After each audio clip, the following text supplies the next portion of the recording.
Hello, race fans, and welcome to the Belgian Grand Prix. Yes, it's a full on race weekend at the Spa. It's been a while since we've done Formula One.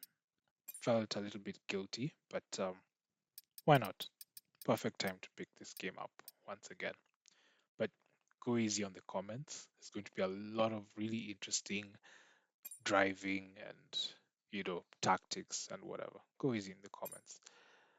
Now, I think I'd like to use this time to declare my official support for Team Ferrari and my preferred driver, well, Charles Leclerc. No, no, no, not Carlos Sainz, Charles Leclerc. I mean, I'm really not into this sport that much, but well, let's have a go. So the assists that I have on the game, and especially because I really haven't driven it are the racing line. I don't have a brake assist. We have the return to track and the ABS. Those are really only the assists I have. So it's pretty it's a pretty steep learning curve. But I like that challenge. I like the challenge. AI at 60, let's make it a little bit manageable. Let's see how it goes. You've seen full on race weekend, and let's kick it off. So starting off with practice, um, still getting to understand all the settings for this game. Really, there's not much that I know. Let's be honest. I just know that different tire compounds, as for sure. There's the aerodynamics, DRS, ERS. I'm not even sure how ERS works. I think it's the battery or something. I don't know. Forgive my ignorance. But it's something that I'm learning. If it's something that I'm learning, paying attention to detail is very, very, very important. Like right now, the weather is something that I should have taken note of. And we're going to see much later on in the race weekend that, if you're not paying attention to some of these small details, that it's really going to cost you. The entire race, everything that you put into the race weekend really will be up in shambles. So just skipping through the different setups and what, because we're not really getting what all these settings will mean for the car, but experimenting. Let's get a feel of what the car is like. So we'll head out, drive, and see what this feels like. Not really much activity happening between lap one and lap three. Um, but I can say that we were on the hard compound to start, and we eventually shifted on to the medium compound. So lap four being my best lap during the practice session. Again, not a very long session, but sector one, purple, we're already 1 second faster than we were in the lap before. Verstappen is fastest and he's on soft compound. But, let's do something about that. Again, you're going to see some very interesting tactics, especially for those of you who play this game and know these tracks like the back of your hand. You know the breaking points, you know the best racing lines and all of that. Go easy in the comments, man. I don't play this game as often, but I'm committing to doing so. So there we go. Sector two is purple. It's looking good. And are we able to beat Verstappen as the fastest car on the medium compound? And that's exciting because what does that mean for the race weekend, for the sprint? Even for qualifying, can we qualify to be in first? So, coming in, not the best of exits, but DRS green, and we are able to take P1. Well, not P1, but fastest car on the track in practice. Pretty satisfactory. So, moving on to qualifying, it's a beautiful, bright, sunny day. I think it's a Friday here at Spa, given these race events, I think, happen on 4 different days. I don't know if it's concurrent during the week or something. Don't know. Again, I haven't been really invested in Formula One. Now, we have an opportunity here to have a look at the weather. So, qualifying will be sunny, Sprint will be sunny, but the race day will have some sun and a little rain. That's key to remember. So for the qualifying, I just have one question, especially for those of you who are experienced within this game. Um, of course, I want to make the car as light as If you need to possible, find some more time, remember that corner exit is uh, more important than corner entry. maneuverable, Slow and in, all that. So there's a fast out, balance in some and of these smooth on settings, the but power. we want to be able to go fast. However, on the out lap, the battery is being consumed. The lap doesn't count, but my battery is being consumed. So by the time I'm actually getting to my flying lap, I'm at like half the battery. So it's pretty scary. It's pretty chaotic Okay, that's all the checks complete. We're ready because to go. how am I going to manage the battery on a flying lap when I should ideally be applying the full-on thing throughout? And it's applied whether you like it or not. It's automatic. Yeah. So heading out of the garage, I don't like the exits.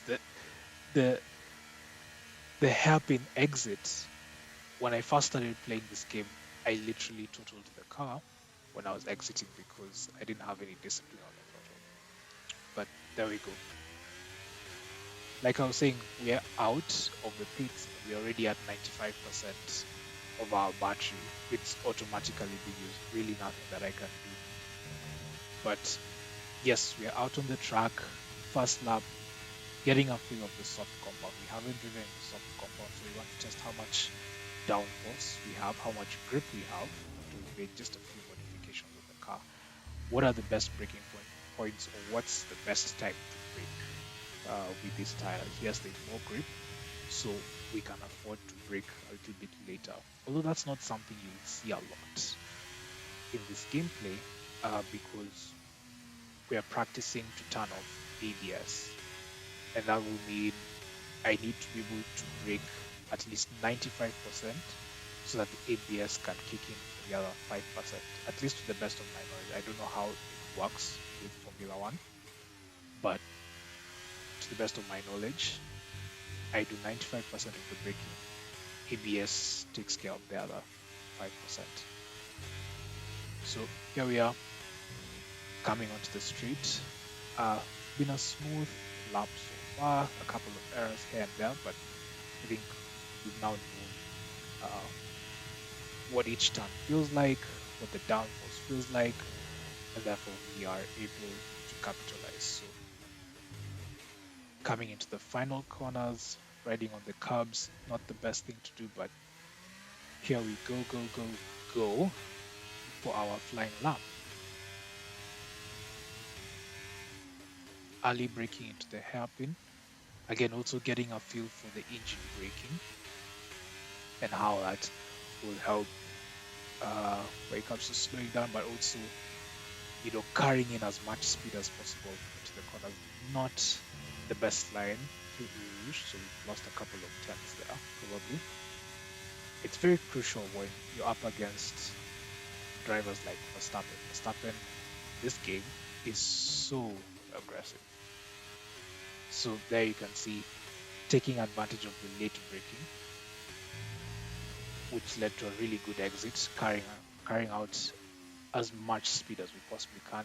Here we are hugging the apex, not really as close as we want to, but you know, able again to carry as much speed as we can through these corners.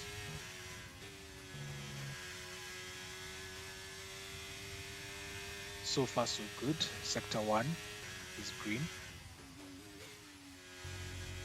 George Russell so far has now registered fastest lap time, but are we able to, put in a faster time? So sector 2 is also green. So it looks like there's some really, really fast drivers out there. And taking note of the park family regulations that are now in effect, people's cars are like really, really fast right now. But are they going to be able to survive the race day? I mean, they'll survive the sprint probably. They'll be really fast, but the race day, are they going to survive? So coming up to the line, we are in first. We have the fastest time so far. Now, this is really interesting. This is our third attempt. We have a purple sector in sector two, but it was a little bit too good to be true. This is what happens when you don't have throttle discipline. You just completely lose the car, and what would have been P1 just slipped out of our hands. Verstappen takes it with a 147.6. That's pretty fast for me so far. Coming in second, Our best lap and so Lewis far is a Hamilton coming in 1:48.2. third. It looks like it's going to be really competitive sprint. But let's head into it. So we are P2,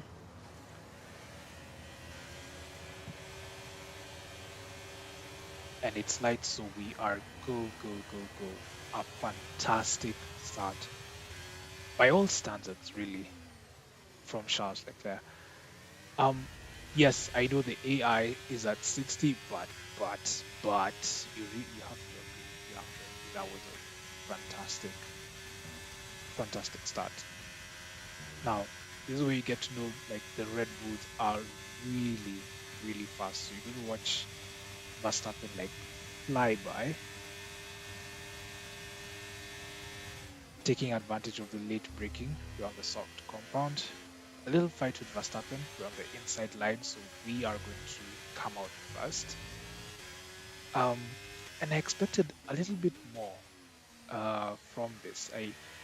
I thought, it's really going to be full on fighting and what. So this is now where I got to understand that maybe the AI difficulty being at 60 now is a little bit low for me.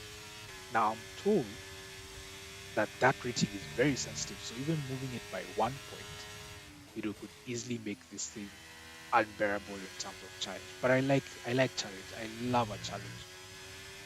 So the next time we do this game, it's probably going to be at like 65. I don't care. Let's do it. So onto the streets.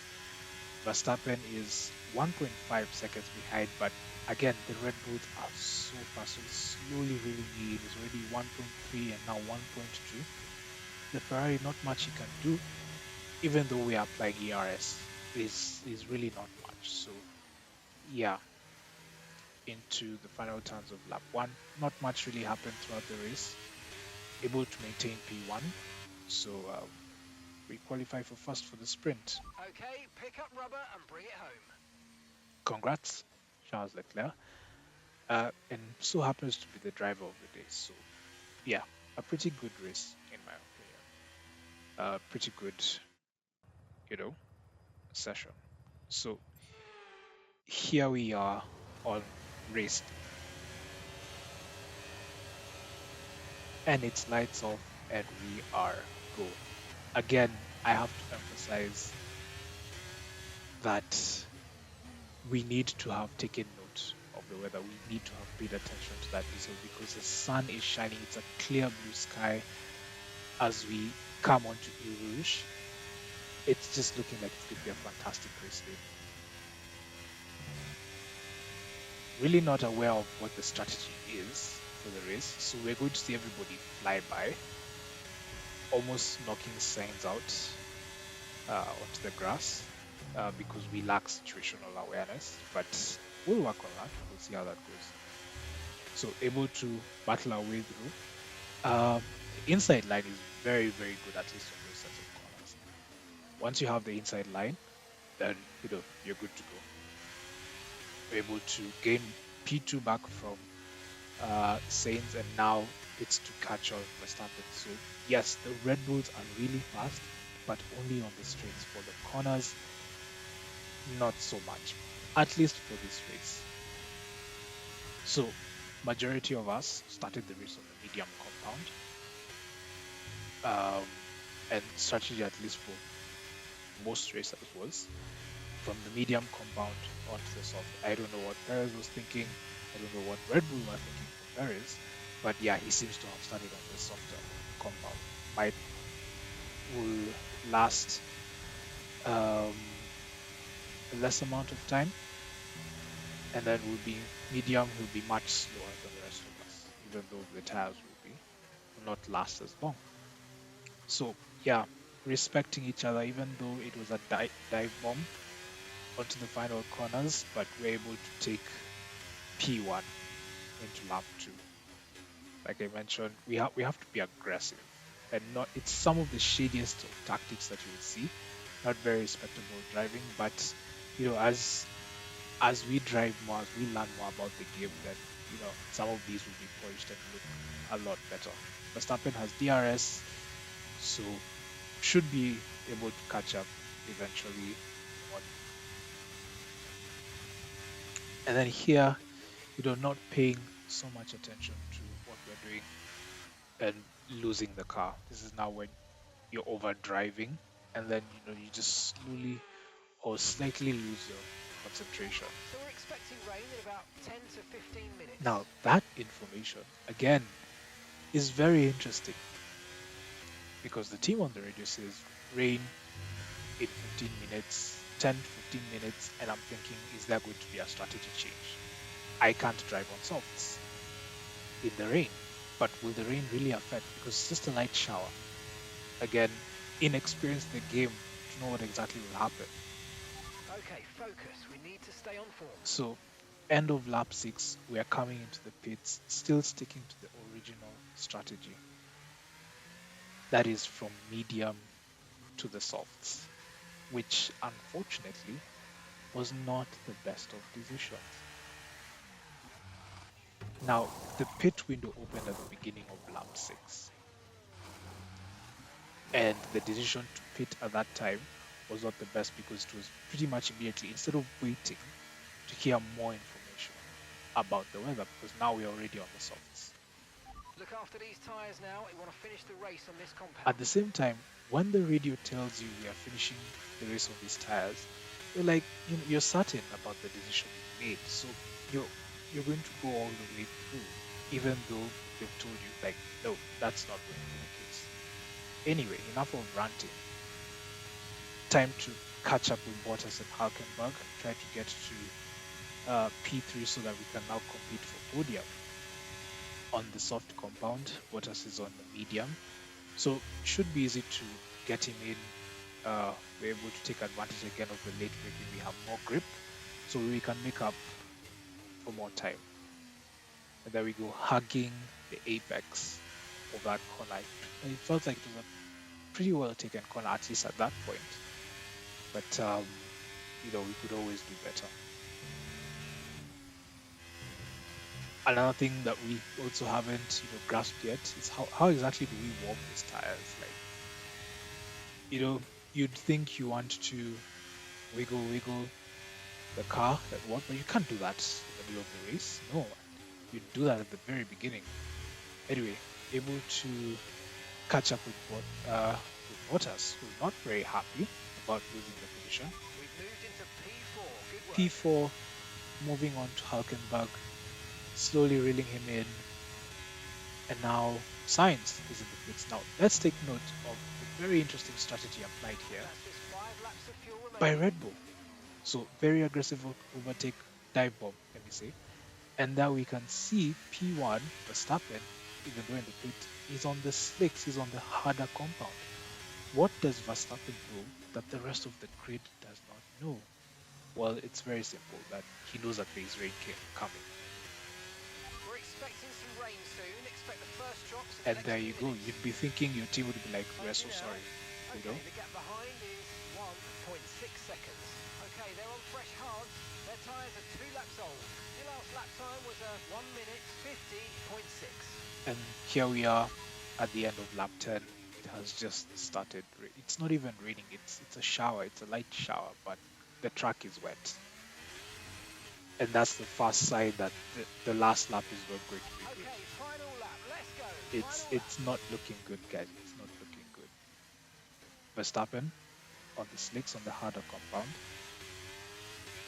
and on the straights is not going to show me any mercy. We've only got 2 laps of fuel Is left. not going to show anybody mercy. So it's going to be a crazy fast lap. So here we go through Eau Rouge. Verstappen has DRS, so he's definitely going to apply it. There you go. It's now sub 1. It is slowly but surely coming by braking quite early because we don't have the grip to keep the car on this track. So if we overdo it, we're not going to have a race at all. The race day is going to be over. The race weekend is going to be done. There you go. Car going wide, have no grip at all. You can see Verstappen with the side mirrors. He's just inching ever closer. He's just ready. Tire wear 24%. We don't have grip at all essentially. So it's a fight to keep P1. It's a fight to keep Verstappen behind. But how long can we do this for? We have the advantage of the corners, because as we saw in the practice and the qualifying, that the Red Bulls are not very good. But here we are coming up onto the final straight, the flat out straight, and a very, very interesting incident is just about to occur towards the end, the final corners. And a lot of arguments can be made about this, but let us watch first, like what exactly happened. And there we go, some contact. Leclerc is off the track. Verstappen goes through and moves on to win the Belgian Grand Prix. Just like that, DRS has been disabled by the... race is gone. Yes, mate, I'll take that. Well done. We're really happy with the podium down here, so well done. Yes. This is why I'm not going to be listening to my team from now on. I'll be making my own decisions because how can you accept second? How? A couple of replays here. So arguments can be made, and of which I'm very accepting that I was the one who made the mistake, moving on to defend, but because of the lack of a situational awareness, you know, contact with Verstappen, and we were off the track. So, you know, it's it just calls for paying a lot more attention to what exactly is happening around you on the track with others. Perez was just inching ahead. He's on the medium compound, has more grips, be able to hold on to that, save that, come in for second. So one more from the perspective of Verstappen, you know, there we go, just complete chaos. Either way, hope you guys enjoyed the video. It's a welcome back to Formula One. So yeah, be sure to look out for the next video. Until then, cheers.